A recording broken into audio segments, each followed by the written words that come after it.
Happy holidays and Merry Christmas. You're watching Drakewing Gaming. Oh, one moment. And enjoy the video. Hey guys and gals, Nary here from Drakewing Gaming. Somebody me on Twitter, The Gaming Dragon. Today I'm coming back at you another Let's Play episode of Furry World. Had quite a huge response to the first video. I got over 1,000 views in a day. Very happy about that, so I'm gonna bring you guys some more content. Alright, so let's go ahead and jump right back in. By the way, y'all, Merry Christmas and Happy Hanukkah and Kwanzaa and happy holidays, whatever you guys celebrate. I'm here for it. I want to entertain you. Let's do this. Alright, alarm saying you are up, and let's go. I like this. Alright.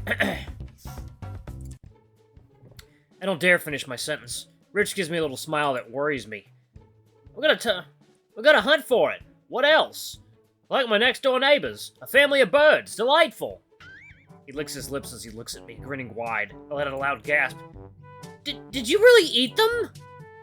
Ritch chuckles and rolls his eyes before looking at me with an amused expression. Of course not. It's completely illegal to hunt real meat. I sigh, relieved, which makes him chuckle a little more. Then he takes on a more serious look, crossing his arms. But like any illegal activity, some people still do it, like hunting the poor, or with prey farms. Prey farms? Is that what I think it is? If you're thinking the worst possible thing, then yes. His words sent a shiver down my spine.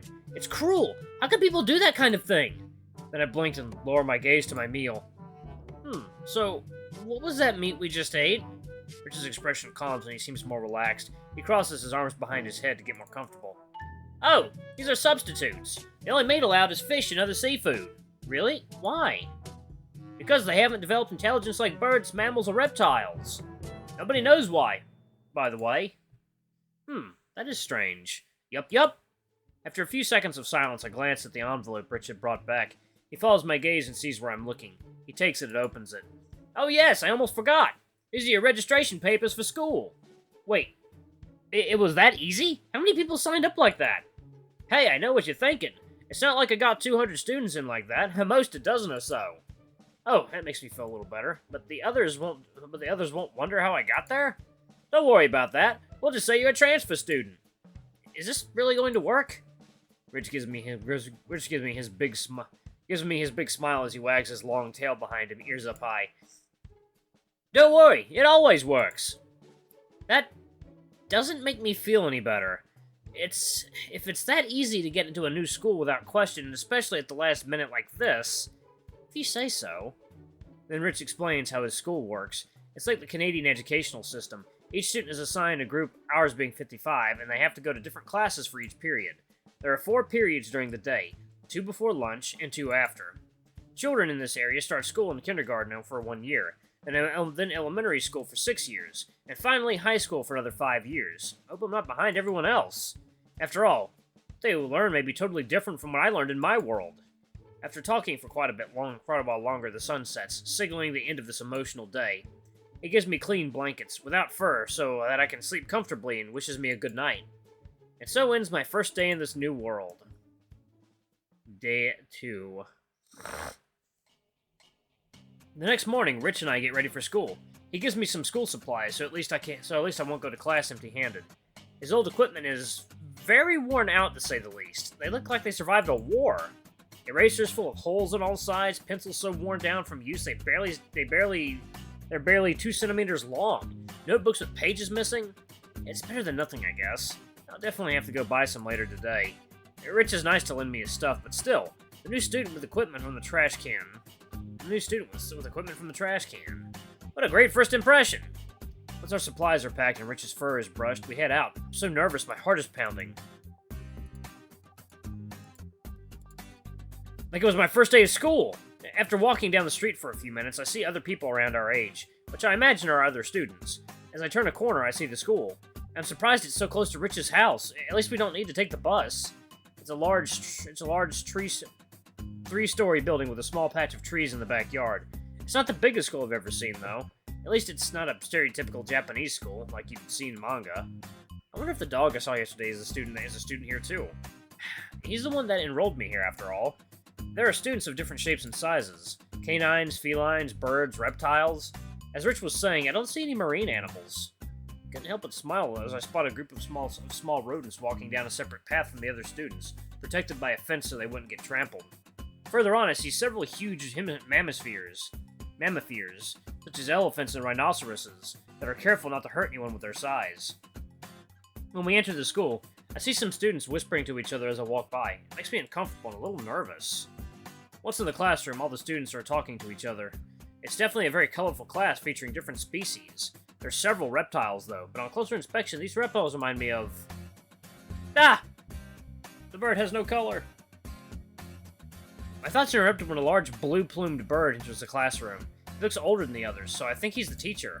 He looks like some kind of parrot, but at the same time, not quite. Perhaps a mixture? After all, there are Lombaroos here, so it's quite possible. Ritch heads off to sit at his desk, giving me a comforting smile. The professor finally notices me, staring in disbelief. I feel nervous again, fearing that the deception won't work. He glances down at his attendance book, clearly confused. I swallowed loudly, but to my delight, he simply shrugs and sits down at his desk. Good morning, class. Please be silent. Of course, no one listens, just like in my world. The bird seems annoyed and whistles loudly.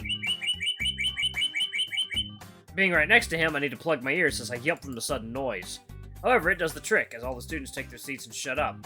Much better. Today, we are welcoming a new transfer student. His name is... He looks towards me, as if to signal it's my turn to speak. I clear my throat and look around the class shyly. My name is Jessie! A student, who may be a girl, raises her hand. Or should I say, paw? The teacher nods, giving her permission to speak. What are you? Some kind of monkey that got stuck under a lawnmower? A few students suddenly laughed, which made me blush even more. The bird asked for silence rather quickly, which I was glad for. My name is Jakey. I'll be your teacher for the year. If you have any questions, please don't hesitate to come to me. Please, choose a seat, Jessie. Class is about to start. I nod and look around the room at the other students. Most of them are already seated in pairs, but fortunately there were a few seats available. There are four seats to be more precise. Ritch at the other end of the class, waving at me, so I could go sit with him. Even still, there are other choices. Who knows, maybe this is my chance to get to know our classmates. There's a white bird, an eagle, I think. Its eyes look rather threatening. Actually, a lot of birds and avians have very threatening-looking eyes. It sent a small shiver down my spine. However, he was one of the few that didn't laugh at the joke earlier. There's a dragon? They exist in this world? I never thought I would see one in my life. It's white, too, but it looks rough. And near Ritch is the beige dog from yesterday. Now that I see him more clearly, he seems rather shy. He looks to be writing something on a sheet of paper. I wonder what it might be about. Who should I sit with? Ritch is nice to me, but maybe I shouldn't show the others that we already know each other. I'm supposed to be the new student after all. I'm gonna sit with Ritch. Then I'm gonna do the bird and the dragon and the dog. Okay. Ritch, the sympathetic Kanga thing. Huh.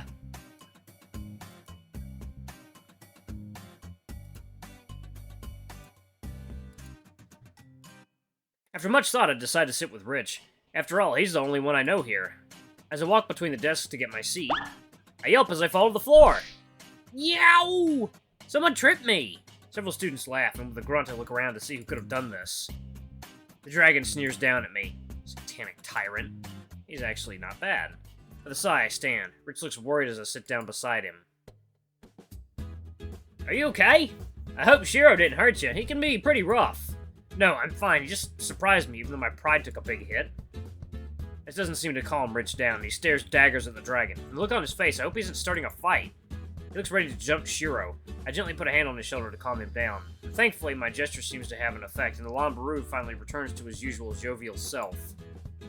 Class finally starts, and it's an English class? But everyone speaks French here. And I remember that Canada has two official languages, English and French. I guess it's the same in this world, which is pretty much a furry version of Canada.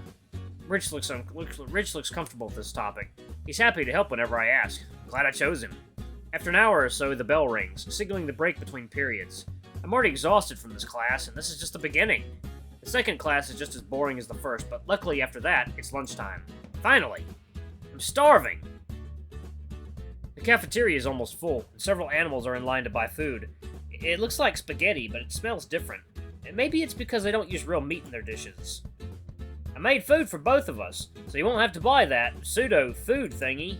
Look at Ritch with raised eyebrows. When had he made it? And then pseudo-food thingy? It's sure that the meal looks strange, but it can't be that bad. Is it that bad? He shudders, scrunching his face and sticking out his tongue. Trust me, you do not want to eat cafeteria food.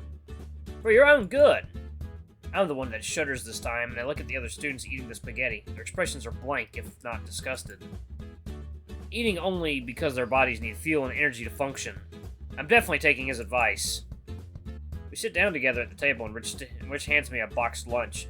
I'm sure I hadn't seen him this morning. I don't think too much of it. Maybe he put them in his bag when my back was turned. Inside is a ham sandwich with some lettuce and a slice of cheese, as well as an apple, a small carton of orange juice, and a candy bar. It was a nice lunch. Thanks for the meal, Ritch. It's my pleasure, friend. His friend, huh? I like the sound of that. Maybe I'm friends with him after all. Ritch takes good care of me, and that's despite the fact that we've only known each other for less than 24 hours. I watch the Lambaroo while he eats his sandwich. He has the exact same one I have. His tail slowly wags like a dog happy to be eating, and probably his canine side. He sees me looking at him and his big ears turn up and tilt towards me, like an attentive canine's. Is something wrong? Did I put too much mayonnaise? Oh, no, it's fine. Sorry, my mind was on something else. Ritch rolls his eyes and chuckles, looking at me with an amused smile. Hey, it's no time to go to sleep yet. You know we have 2 more classes after lunch, right? I sigh as I look down at my meal. My shoulders sag, showing exactly how choked up I am about it. Yeah, I know. Don't need to remind me. The break passes far too quickly for my tastes, and soon we have to return to class. After what feels like an eternity, the school day comes to an end. Ritch asks me to wait for him by the entrance to the school, as he has a few things to do quickly. While I wait for him, I check my calendar to see the week's schedule. Ow! The white dragon from our class, Shiro, punches my shoulder as he walks by. His mischievous grin gives me a chill. What's this music? I rub the spot where he hit me. The pain's still fresh, though it's clear that it's not a serious injury. How strong is he? So, Shrimp, you're playing with Ritch, huh? What are you two hiding? What do you mean? Ow! I saw you two in the cafeteria. He made you food, hmm? No way he did just like that. What's up? I'm waiting for your answer. Well, Uh-oh. Suddenly, Ritch appears out of nowhere behind the dragon, and things happen so fast I can't keep track. Oh. All I see is a Lambaroo grabbing the scaly one's left arm, twisting it, and with a quick sweep of his foot, he knocks Shiro to the ground. This time it's Shiro who's hurt, as Ritch looks down at him with an annoyed look. I hope that all this isn't copyrighted music. I'm gonna have to do a lot of removing if it is. What were you doing, my friend, Shiro? Ah, get off me, you stupid hairball! Ritch lets go of Shiro's arm. The white dragon quickly stands up. The two glare at each other as if they might start fighting at any moment. I look from one to the other nervously, not sure what to do. Let them... We'll fight apart, okay. I really should stop them before something bad happens. Get out of the way, you could get hurt! I look at them both sternly, crossing my arms. Stop fighting, you two! What are you, children? I don't care! My firm tone paralyzes Shiro on the spot. He likely didn't expect it, especially from the new kid. I'm surprised myself. I took Rich's hand and pulled him away from his opponent. We look at each other one last time, both confused by what had just happened. He follows me in silence, eyes wide open as I head for home. I'm sorry for what happened. I tend to get carried away when people pick on my friends. Ritch looks like a sad puppy. His ears are down, and he's staring at the ground, his tail curled between his legs. I feel a little bad, too. After all, the two of them almost got into a fight because of me. If only that bully hadn't come along when he did. It's okay, Ritch. Don't worry about me. He didn't hurt me too bad. I was more surprised than anything else. Even my shoulder doesn't agree with me. Still, he doesn't have to harass others like that. I nod slightly at him, not sure what to add. I stayed close to Ritch for now, thinking about starting to lighten the mood.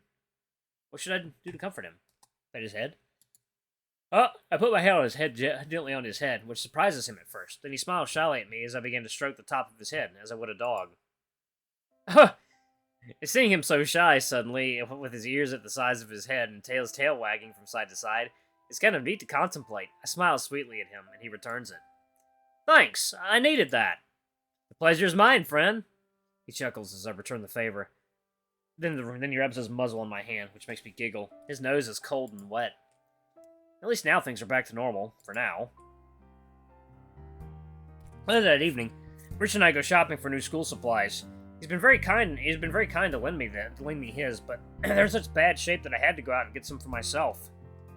Since I have a small list for myself, it doesn't take very long, unfortunately. We go to a small specialty store, since people are more likely to go to the big chain stores, which isn't a bad thing. At least this way I won't get noticed as much. He insists on helping me pay for things, but I refuse. He's kind enough to put me up and feed me. I'm not going to ask him to take care of my personal expenses too. The few animals we passed looked at us strangely, but I'm not surprised. After all, it's not every day that they get to meet a monkey without fur. I shudder at the thought. Is that what I am now? A macaque good for being seen as a freak? I wonder what my family would think.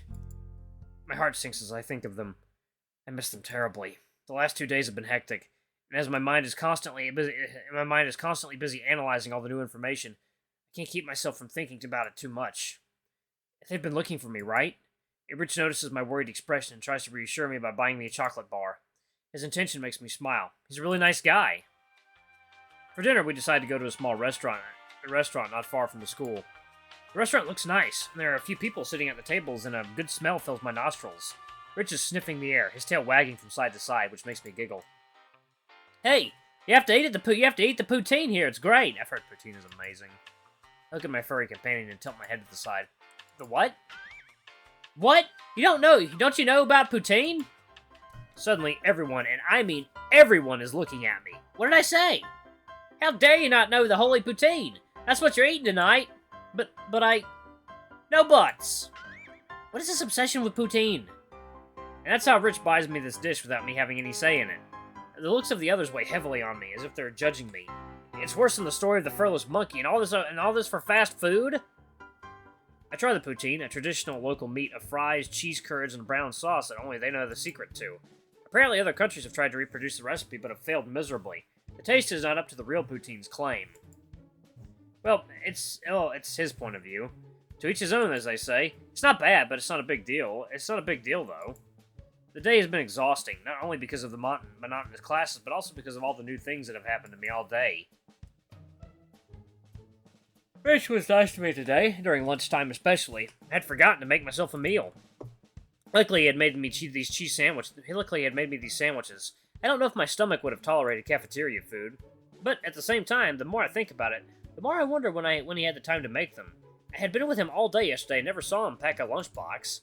The same thing about this morning. Maybe while I was sleeping? There's the story with that Shiro guy, too. That intrigues me. I prepare my backpack shortly before bed so that it will be ready for the next day. I also write the notes from the day's classes in my new notebooks. I feel a slight satisfaction as I see the blank, untorn pages, where nothing had been erased in days gone by. A blank sheet of paper, perfectly normal. And a brand new lead pencil instead of a stub of only a few inches, only held together with pain and misery between my fingers. I'll go ahead and pause it right here. Thank you all so much for watching. Don't forget to like, comment, subscribe, ring that notification bell if it's super thanks, or if you can, it always helps. And once again, Merry Christmas and Happy Holidays, y'all. I love you all. I'll see you in the next video. Bye-bye!